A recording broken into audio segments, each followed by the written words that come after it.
마르님 사연입니다. 휴대폰으로 걸려오던 없는 번호. 그때는 제가 중학생에서 고등학생으로 넘어갈 즈음입니다. 저는 휴대폰을 일찍 사용했었는데 그 계기는 우선 무남동녀인 것도 컸었고 어머니께서 특히 제가 집 밖을 나서서 연락이 안 되는 것을 아주 많이 두려워하셨던 이유가 컸습니다. 해서 초등학교 때부터 이동통신 물품인 삐삐나 시티폰 등을 발빠르게 이용했었습니다. 그리고 제가 중고등학생 때 한참 인터넷에서 화상 채팅을 하거나 그런 것들이 유행했었는데 친한 친구들 역시 화상 채팅에 재미가 들려 학교에서 일찍 마치는 날엔 제가 다니는 학원 근처 PC방에서 학원 시간 전까지 함께 있어주곤 했습니다. 친구들은 화상 채팅을 하고 그런 것에 무관심했던 저는 옆에서 게임이나 미스터리 관련 사진과 글 탐방에 열을 올리고 있었죠. 그러던 중 여느 때처럼 일찍 마친 수요일날 친구들 손에 이끌려 PC방으로 향했고 화상 채팅에 열을 올리고 있는 친구들 옆자리에서 저는 인터넷 카페 글을 읽고 있었습니다.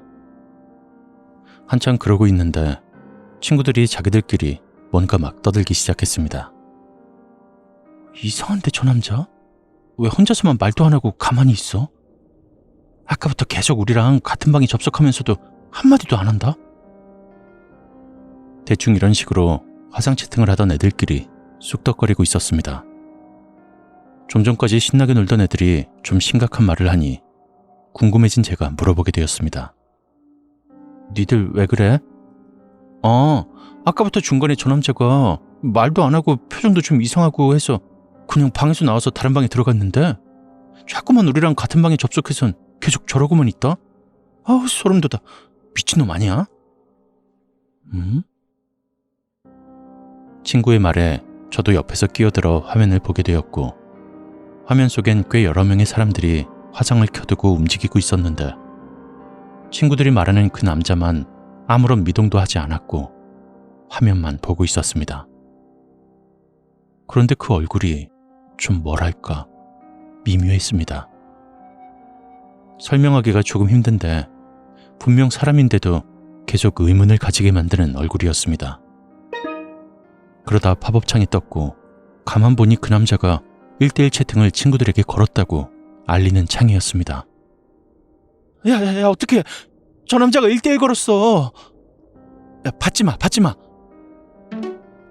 친구들이 1대1을 거부하자마자 바로 다시 남자가 1대1을 신청했고 친구들은 거부하기를 수차례.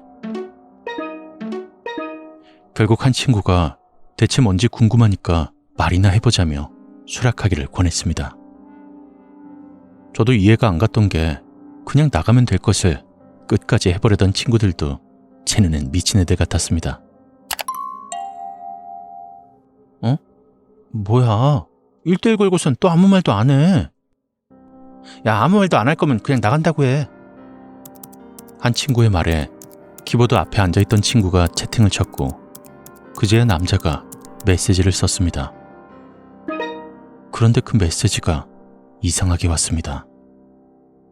막 아무렇게나 자판을 눌러대는 듯 그런 용어들만 떴고 친구들이 진짜 미친놈이었다는 말을 함과 동시에 채팅창이 미친 듯이 빠르게 올라갔습니다. 계속 이상한 문자와 기호들로 말이죠. 화면에서 얼굴은 인터넷이 원활하지 않으면 지지직 끊기는 그런 화면이 깨지면서 보이지 않았고 문자만 계속 올라오고 있으니 자리에 있던 친구들 모두 오싹함을 느끼고 바로 화상 채팅 자체를 종료하게 되었습니다. 야, 방금 그거 뭐야? 진짜 무서워. 화상 채팅하면서 본 사람 중에 제일 미친놈이야. 소름 끼쳐. 그렇게 기분이 완전 상한 친구들과 헤어져서 저는 학원으로 향했고 수업을 듣는 동안 주머니 속에 넣어둔 휴대폰에서 진동이 느껴졌습니다. 슬쩍 화면을 확인했는데 수신자 이름이 찍혀있지 않았던지라 수업 중이니 음성사서함으로 넘어가도록 그냥 두고 학원이 끝나고 집으로 가며 음성사서함을 확인했습니다.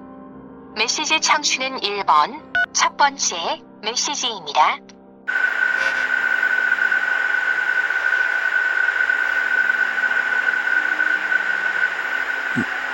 뭐야 이게?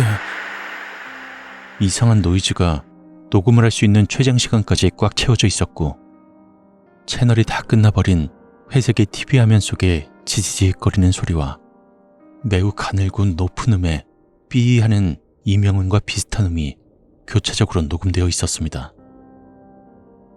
저장된 번호도 없이 그 음성 메시지를 열고 듣는 순간 온몸에 소름이 쫙 돋았습니다. 그런 이상한 전화가 그 후로 두어 번 더 왔었는데 바로 받았을 때도 저런 소리가 들렸고 수신함으로 녹음이 된 것도 저렇게 남아 있었는데 한 번은 마치 동굴 같은 곳에서 물방울이 뚝뚝 떨어지는 듯한 그런 파장음을 마지막으로 더는 오지 않았습니다. 그리고 같은 반엔 어머니가 돌아가신 후에 영원히 트였던 친구가 있었는데 그 친구가 화상 채팅을 했었던 친구를 향해 문득 이렇게 말했습니다. 야, 넌 요즘 뭐라고 다녔길래 네 손에 자잘하게 귀신 손자국이 그렇게 많이 남아있냐? 뭐라는지 모르겠는데 이상한 거 하는 거 있으면 당장 그만둬라. 그 말을 들은 친구가 화상 채팅 사건을 이야기하며 그날도 반이 한참 소란스러운 일이 있었습니다. 그리고 제가 고등학교 2학년이 되었을 때 일이 한번 크게 터졌습니다.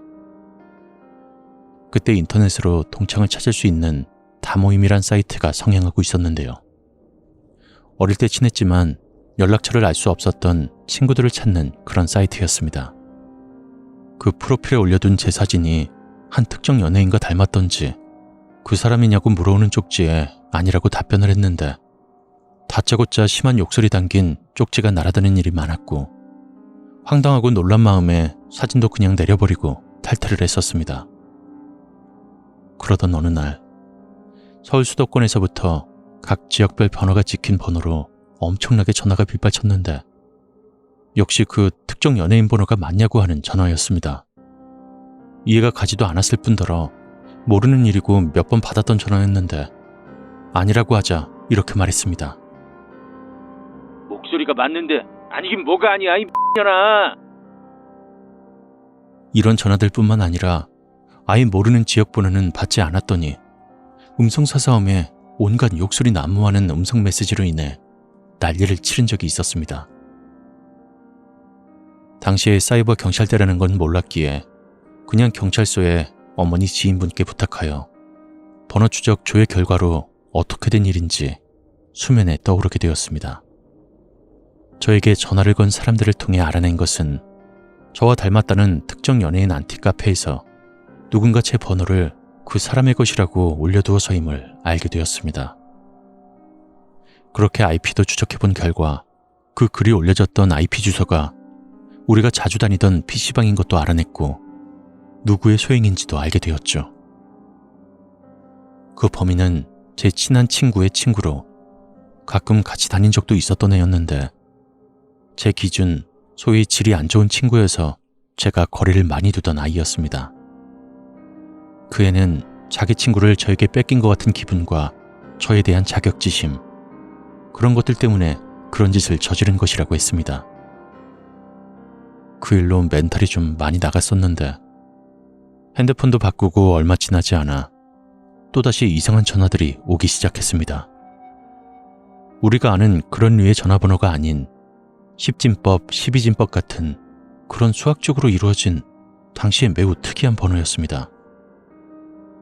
처음엔 뭔지 모르고 얼떨결에 수신을 하게 되었으나 첫 번째 이야기 속 전화처럼 자동 응답기가 오류가 생기면 나는 특유의 삐 하는 소리가 났습니다. 그 후로 5번 정도 더 왔지만 일절 받지 않았었는데 번호 조회를 해봐도 어디인지 출처도 나오지 않는 그런 번호였습니다. 정말 우연의 일치로 이 일이 발생한 기점이 제가 지하철 사고도 피하고 동네에서 납치될 뻔한 일도 생겼던 시점이었습니다. 무척 다행스럽게 제 촉이 열일을 해주어 모두 잘 피해서 큰탈 없이 지나갔지만 말이죠. 그리고 얼마 후 저희 어머니께서 이야기 하나를 저에게 들려주셨습니다. 딸, 엄마가 요 며칠 계속 가게에서 손님 뚝 끊기고 손님이 오더라도 꼭 진상들만 온다고 그랬었잖아. 미수 아줌마가 그러는데 엄마 가게 바로 옆에 그 여자가 엄마한테 양밥을 했더란다. 엄마더러 하는 것마다 다 말아먹으라고 아주 독하게 했다고 이야기해주더라. 딸이 얼마 동안 계속 사고 날 뻔하고 했던 것도 아마 그 여자 때문일 거야. 엄마한테만 한 거면 그래도 참겠는데 딸한테까지 날아갔다니까 내가 너무 괘씸해서 그냥 못 넘어가겠어. 저희 어머니께서는 번화한 상권에서 옷가게를 꽤 오랫동안 하셨습니다. 그래서 단골분도 엄청 많으셨고 지나가시는 손님들도 엄마가 싹싹하시니 많이들 오고 가고 했었는데 그걸 엄청 시기한 사람이 엄마 바로 옆에서 장사를 하고 있었죠. 본인이 저희 엄마보다 한참 뒤늦게 가게를 낸 데다가 성격도 굉장히 매섭고 다시 말해 싸가지 없이 응대를 하니 왔던 손님들도 그냥 나가서 엄마 가게에서 구매하는 걸 보고는 마치 우리 엄마가 자기 망하라고 시주를 해서 그런 것처럼 떠벌리고 다녔다고 합니다. 그 주변 상인들은 우리 엄마를 하루 이틀 본 것도 아니라 당연히 그 여자 말은 안 들었었는데 이 여자가 결국 양밥이라는 것을 저희 엄마를 향해 했다고 하더라고요. 엄마는 그런 쪽으로 전혀 모르고 있었다가 자꾸만 내가 안 좋은 일을 겪고 또 엄마 가게에도 이상한 일만 생기니 엄마 지인분이 혹시나 하고 말씀하셔서 아는 분과 함께 가게 주변을 샅샅이 뒤져보셨답니다. 그러다 그 증거물도 발견하셨답니다. 증거도 증인이 다분했는데 그 여자가 발뺌을 하며 되려 엄마에게 막말만 쏟아붓자 그 자리에 계셨던 엄마 지인께서 그 여자에게 이렇게 말씀하셨죠. 당신 계속 그렇게 거짓말만 하고 못되게 굴고 있으면 그거 다 그대로 되돌려받을 거야. 지은 죄가 없다면 별일 없겠지만 그게 아니라면 너 진짜 몸조심하는 게 좋을 거야. 그래도 별 신경도 안 쓰고 욕을 하며 침을 뱉고 뒤돌아간 그 여자 가게는 일주일도 못 가서 완전히 폭삭 망하고 문을 닫았답니다. 엄마 지인분께서 뭘 하신 건지 모르겠지만 그냥 자기가 저지른 짓 그대로 돌려받았을 뿐이라고 그렇게 말씀하셨답니다. 최대한 기억을 되짚어 제가 기억나는 것을 추려서 써보았는데 재미있으셨는지 모르겠습니다. 다음에 또 다른 사연이 생각나거나 하면 보내드리겠습니다. 이야기 들어주셔서 감사합니다.